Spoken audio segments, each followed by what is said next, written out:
were targeted. There were groups of men that were walking around the CBD with a flammable liquid, that is what police are saying, and they were attempting to set stores alight.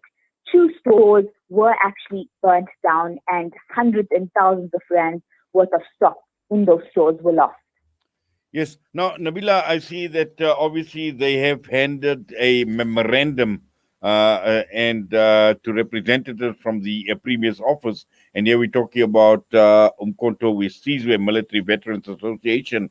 And one of the calls that they are making, or one of the demands that they are making, is wanting the government to ban the employment of foreign nationals and to give them grants and the like.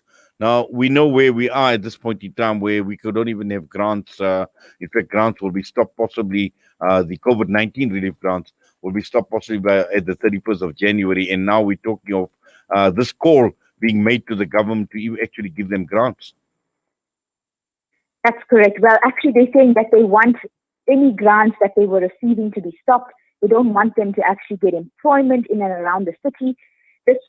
Earlier this week, we saw the acting MEC for Transport, Community Safety and Liaison, Kwazim Shengu, who was doing checks around the city, specifically because on Sunday and in the days prior to Sunday, there were social media voice notes that had been circulating from the trucking community in KZN to say that they were planning to basically cause chaos in the city, block some of the major routes because they didn't want foreign national truck drivers to be employed, and that they believe locals should be prioritized.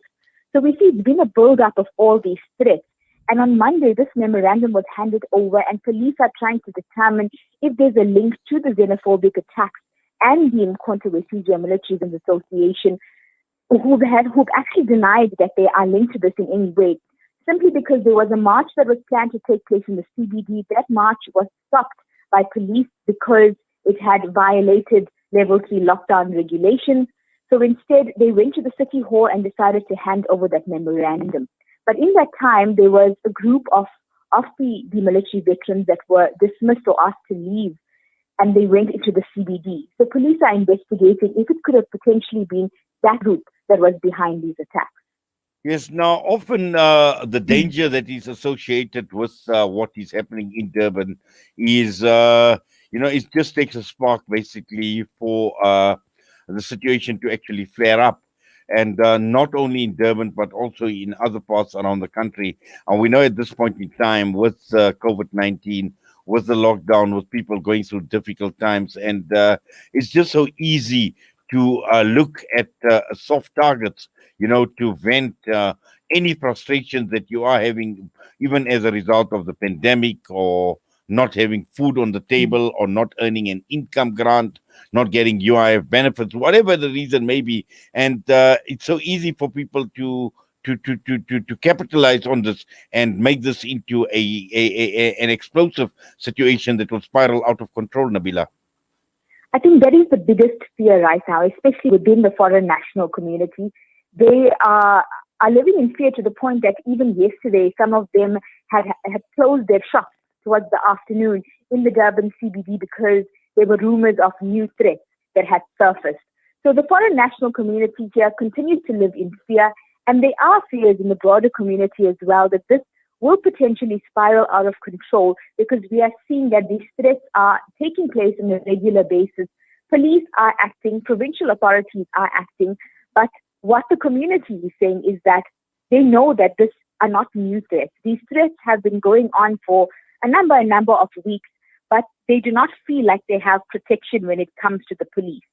They feel that police and authorities here in KZN need to act as fast as possible so that we can actually prevent any further attacks, because the situation is quite unstable in the city, and it certainly looks that it won't be the last if we don't get it under control as soon as possible. Well, Nabeelah, Jazakallah shukran for that and for your time with us this morning on Assalam Media and that update. All the best to you.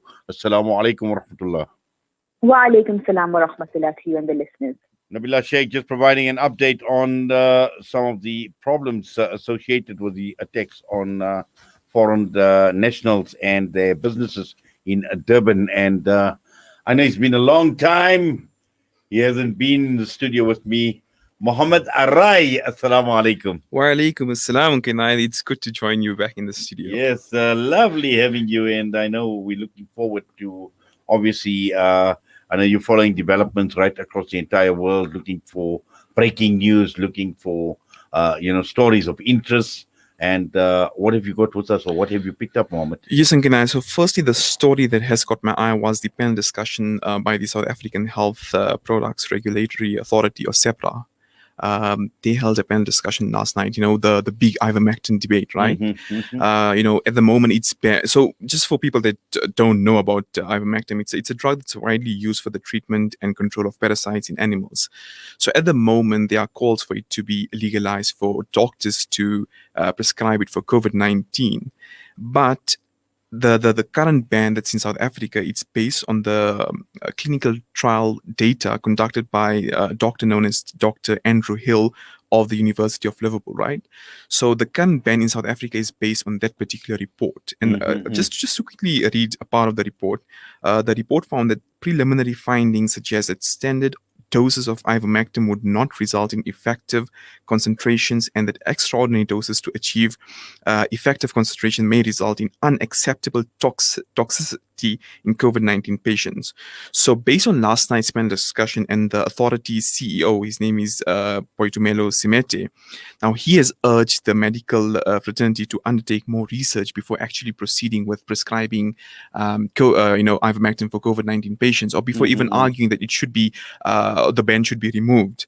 So at the moment, as the position remains, even after last night's panel discussion, it is still illegal. Not just not recommended, but it's illegal at the moment for doctors to prescribe it for prescribe ivermectin for COVID-19 patient. However, they are going to have, so SEPRA is going to have a media briefing this afternoon, I believe, and hopefully we can do a follow up tomorrow morning during the show. Well, let's see what happens. Anything else? Yes, so another interview that I'm personally looking forward to is the interview at 9:30 with Dr. Vashna Jagannath, and that's regarding India. Yesterday India celebrated Republic Day. That's 73 years of independence. Right. But at the same time, I mean, you are aware of the ongoing farmer protests, right? I mean, it's like about 3 months now. Yeah. So yesterday they held a rally in Delhi.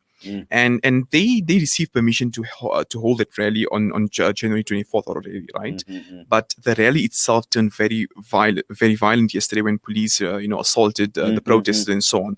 So what happened was the police are saying that we gave them permission to hold the rally, but we did not give them permission to actually go to the Red Fort, right?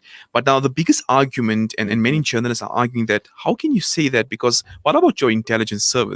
Because the farmers made it known that we are going to go to the Red Fort. Yes. So where was your intelligence service? How did you not know? So you can't use that particular incident to actually assault the farmers based on that particular incident. So perhaps we could touch on this with Dr. Vashna as well. Yes, we will. In fact, I saw some video clips as well that were doing the rounds yesterday on social media, and it was ugly. Yes. Very, very ugly. And he did, in fact, you could see the brute force that was also being applied to these protesting farmers. And we definitely will touch base with Dr. Vashna about it. That's right, But, yes. Jazakallah for that, Mohammed. The time headed straight for 9 a.m. We're heading for the news.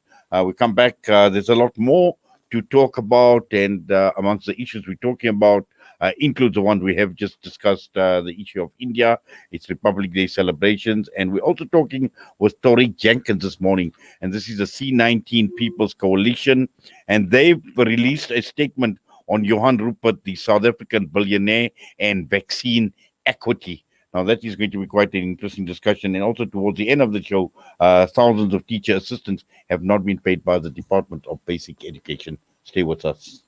The road is long, but if you